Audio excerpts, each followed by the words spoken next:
Prezidentni haqoratlab izoh yozgan erkak jarimaga tortildi. Bankirlar 500 ming dollarlik omonatni o'zlashtirdi.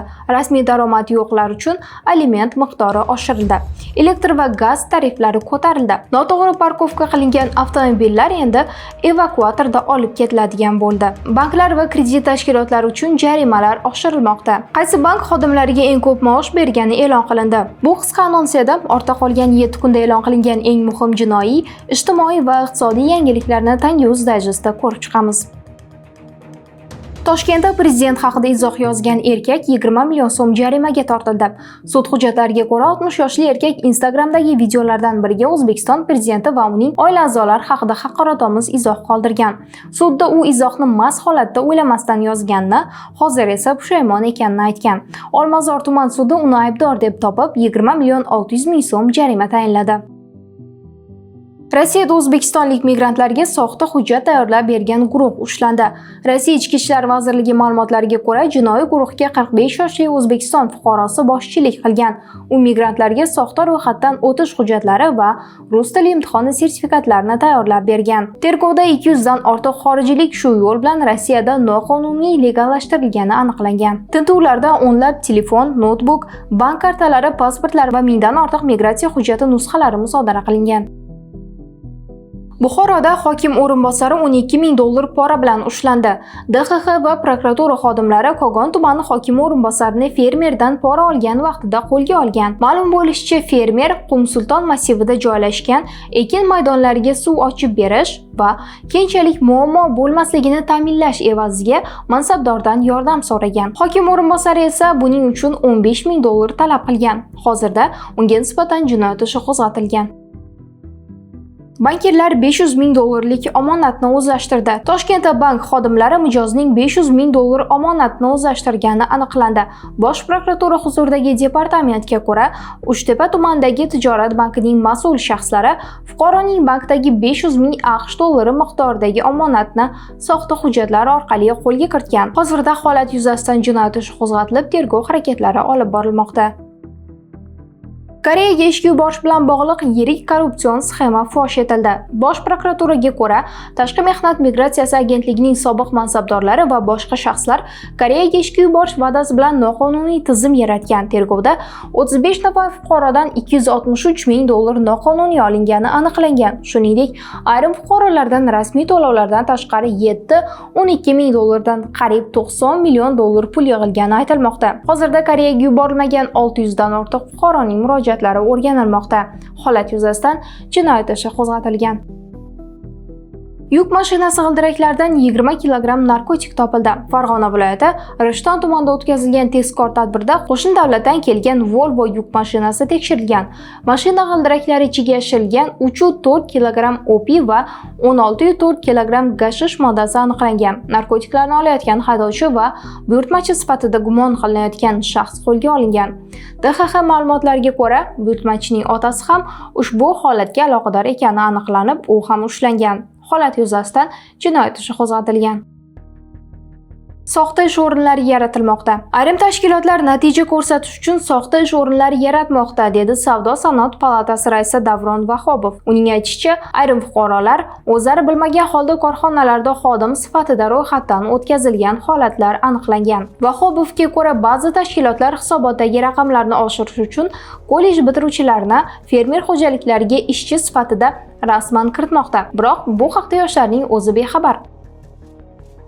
Surxondaryoda sudya katta yordamchisi 53 ming dollar bilan ushlandi. DXX va prokuratura ma'lumotiga ko'ra, u suddagi jinoyat ishi bo'yicha 6,3 milliard so'mlik zarar miqdorini kamaytirish va ayblanuvchilarga yengilroq jazo tayinlashni va'da qilgan. Evaziga sudlanuvchilarning qarindoshlaridan 53 ming dollar olgan vaqtida qo'lga olingani aytilmoqda. Holat yuzasidan jinoyat ishi qo'zg'atilib, tergov harakatlari olib borilmoqda. O'zbekistondagi oilalarning baxtlilik darajasi yuqori deb baholandi. Oila va gender instituti o'tkazgan so'rovda 12 mingdan ortiq respondent qatnashgan. Tadqiqotda oilalarning daromadi, ish bilan ta'minlanishi, ta'lim imkoniyatlari va oilaviy hayotdan qoniqishi o'rganilgan. Natijalarga ko'ra, O'zbekiston oilalarining umumiy baxtlilik indeksi yuqori darajani ko'rsatgan. Eng yuqori baholangan yo'nalishlar oilaviy qadriyatlar, demografik barqarorlik va oilaviy hayotdan qoniqish bo'lgan. Shuningdek, World Happiness Report 2026 reytingida O'zbekiston dunyoning eng baxtli davlatlari orasida 53-o'rinni egallagandi. Rasmiy daromadi yo'qlar uchun aliment miqdori oshdi. Bunga mamlakatdagi o'rtacha oylik ish haqi ko'tarilgani sabab bo'lgan. Endi rasmiy daromadi bo'lmagan aliment to'lovchilar bir bola uchun 1.700.000 so'm, 2 bola uchun 2.300.000 so'm, 3 va undan ortiq farzand uchun esa 3.400.000 so'm aliment to'laydi. Avval bu summalar mos ravishda 1.400.000, 1.900.000 va 2.900.000 so'm edi. Fevral oyida O'zbekistonda 350 mingdan ortiq aliment to'lovchi borligi, ularning 61% rasmiy ish joyiga ega emasligi ma'lum qilingandi. O'zbekistonda ortiqcha hujjatbozlik kamayadi. O'zbekistonda 800 ta davlat xizmatida 0 byurokratiya tamoyili joriy etiladi. Prezident huzuridagi taqdimotda ma'lum qilinishicha, buning doirasida 550 turdagi davlat xizmati to'liq elektron shaklga o'tkaziladi. Yana 80 ta xizmat fuqarodan ariza kutmasdan avtomatik ko'rsatiladi. Shuningdek, 80 turdagi davlat xizmatini ko'rsatish muddati 2-3 baravarga qisqartirilishi rejalashtirilgan. Rasmiylarga ko'ra, o'zgarishlar davlat xizmatlaridagi ortiqcha hujjatbozlik va vaqt yo'qotishni kamaytirishga qaratilgan. AQSh bilan ish bo'yicha kelishuv. O'zbekiston AQSh bilan mehnat migratsiyasi bo'yicha yangi kelishuvlarga erishdi. Migratsiya agentligi delegatsiyasi Nyu-Yorkdagi xalqaro forum doirasida AQSh tashkilotlari va kompaniyalar bilan uchrashuvlar o'tkazdi. Muzokaralarda o'zbekistonliklarni Amerika mehnat bozori uchun tayyorlash va ishga joylashtirish masalalari muhokama qilindi. Logan University bilan tibbiyot xodimlarini tayyorlash bo'yicha hamkorlik kelishuvi imzolandi. Missouri Trucking School bilan esa yuk mashinasi haydovchilarini AQSh standartlari asosida o'qitish rejalashtirilmoqda. Ayrim harbiylarga 41 milliongacha yordam beriladi. O'zbekistonda ayrim harbiy xizmatchilarga yiliga 41.200.000 so'mgacha moddiy yordam beriladi. Yangi qonun loyihasiga ko'ra, xizmat vaqtida jarohat olgan yoki baxtsiz hodisadan zarar ko'rgan harbiy xizmatchilarga yiliga bir marta bazaviy hisoblashning 100 baravarigacha 41.200.000 so'mgacha moddiy yordam berilishi mumkin. Shuningdek, 20 yildan ortiq xizmat qilgan harbiylarga sanatoriy yo'llanmalari 75% chegirma bilan taqdim etilishi rejalashtirilgan. Toshkent metrosining Ming'o'rik bekati Abu Sahiy bozori tomon uzaytirilishi mumkin. Prezidentga taqdim etilgan loyihaga ko'ra, yangi metro yo'nalishi Ming'o'rik bekatidan Chilonzor Buyum bozorigacha qurilishi rejalashtirilmoqda. Loyiha 2 bosqichda amalga oshirilishi mumkin. Birinchi bosqichda Ming'o'rik Janubiy vokzal, ikkinchi bosqichda esa Janubiy vokzal Chilonzor Buyum bozori yo'nalishi qurilishi o'rganiladi. Hozirda loyiha baholash hujjatlarini ishlab chiqish ishlari olib borilmoqda. Toshkentdagi avtobuslarda konditsioner ishlamayapti. Ma'lum bo'lishicha, poytaxtda 750 dan ortiq avtobus konditsionersiz harakatlanmoqda. Mas'ullar esa nosozliklarni bartaraf etish uchun hozir mablag' izlayotganini bildirgan. Sal avvalroq Tosh shahar trans xizmati 7-maydan boshlab avtobuslarda sovutish tizimlari bosqichma-bosqich ishga tushirilishini ma'lum qilgandi. Shuningdek, tashqi harorat +28 gradus darajadan oshganda konditsionerlarni majburiy yoqish va nosoz avtobuslarni yo'nalishga chiqarmaslik va'da qilingan edi.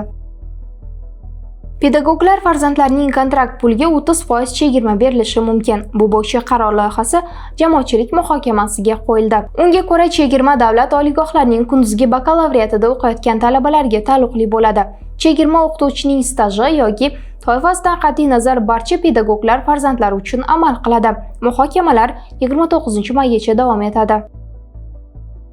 Endi noto'g'ri parkovka qilingan avtomobillar evakuatorda olib ketiladi. Toshkent shahar hokimligi va yo'l harakatini tashkil etish markazi ma'lum qilishicha, piyodalar yo'lagi, bekat, yashil hudud va taqiqlangan joylarda qoldirilgan avtomobillar endi evakuatsiya qilinadi. Qoidabuzarlik qilgan mashinalar maxsus jarima maydonchalariga olib ketiladi. Mas'ullarga ko'ra, bu choralar piyodalar xavfsizligini oshirish, jamoat transporti harakatiga xalaqit bermaslik va shaharda tartibni saqlash uchun joriy etilmoqda.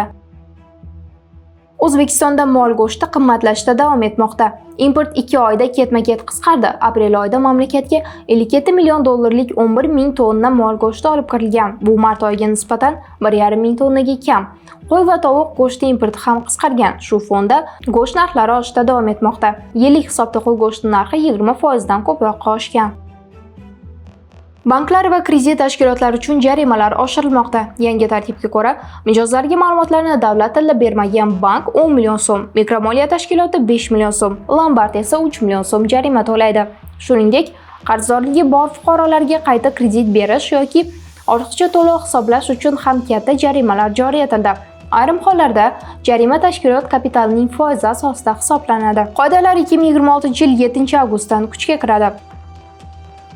O'zbekistonda P2P o'tkazmalar ustidan monitoring boshlandi. Soliq qo'mitasi savdo tushumlarini shaxsiy karta orqali qabul qilib, daromadini yashirayotgan ayrim tadbirkorlar tekshirilayotganini ma'lum qildi. Ijtimoiy tarmoqlarda esa ko'p P2P o'tkazma olgan fuqarolar soliq idorasiga chaqirilayotgani haqida xabarlar tarqaldi. Aytilishicha, ayrim hollarda bir necha yil ichida minglab tranzaksiyalar amalga oshirgan yoki karta aylanmasi 500 million so'mdan oshgan fuqarolardan izoh so'ralgan. Soliq qo'mitasi bu jarayon bosim emas, yashirin aylanmalarni qisqartirishga qaratilganini bildirdi. Biroq tekshiruv mezonlari va bank ma'lumotlari qanday olinayotgani jamoatchilikda savollarni ko'paytirmoqda. 175 million so'mdan ortiq pul o'tkazmalari nazoratga olinadi. Shuningdek, 10 million so'mdan ortiq ichki pul o'tkazmalarida jo'natuvchi va qabul qiluvchi haqida qo'shimcha ma'lumot talab qilinadi.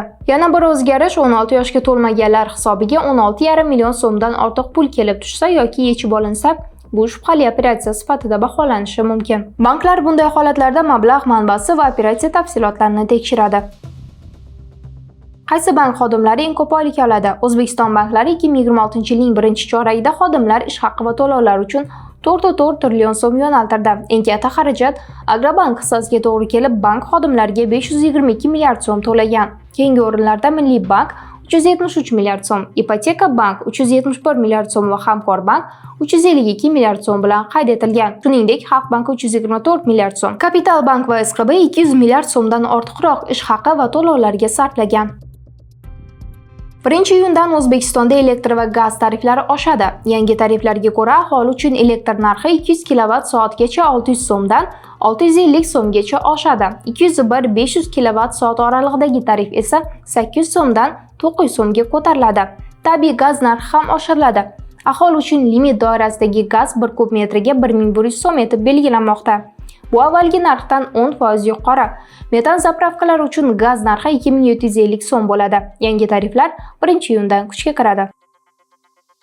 O'zbekiston Mo'g'ulistondagi konlarni o'zlashtirishni boshladi. Ikki davlat o'rtasidagi savdo hajmi yil boshidan beri 15% dan oshgan. Tomonlar yaqin yillarda savdo aylanmasini 100 million dollarga yetkazishni rejalashtirmoqda. Shuningdek, Qirg'iziston va Xitoy orqali yangi transport yo'lagi ishga tushirilgani bildirildi. O'zbekistonda mo'g'ul qo'ylari sonini ko'paytirish, junni qayta ishlash va yangi investitsiya loyihalarini qo'llab-quvvatlash masalalari ham muhokama qilindi. O'zbekistonda eski va yaroqsiz bog'lar uchun yer suv solig'i oshirilishi mumkin. Prezident yig'ilishida 61 ming gektar eskirgan va 18 ming gektar yaroqsiz bog'larni yangilash masalasi ko'rib chiqildi. Taklifga ko'ra, 12 oy ichida sanoatlashgan bog' tashkil qilinmagan maydonlar uchun yer va suv solig'i oshiriladi. Holat yana 1 yil davom etsa, suvdan foydalanish ham cheklanishi mumkin. Shuningdek, eski bog'larni kosmik tasvirlar orqali nazorat qilish tizimini joriy etish rejalashtirilmoqda. Bu haftalik dayjest edi. Kelgusi haftaning eng muhim yangiliklar bilan yana ko'rishamiz. Tanga uzni kuzatishda davom eting.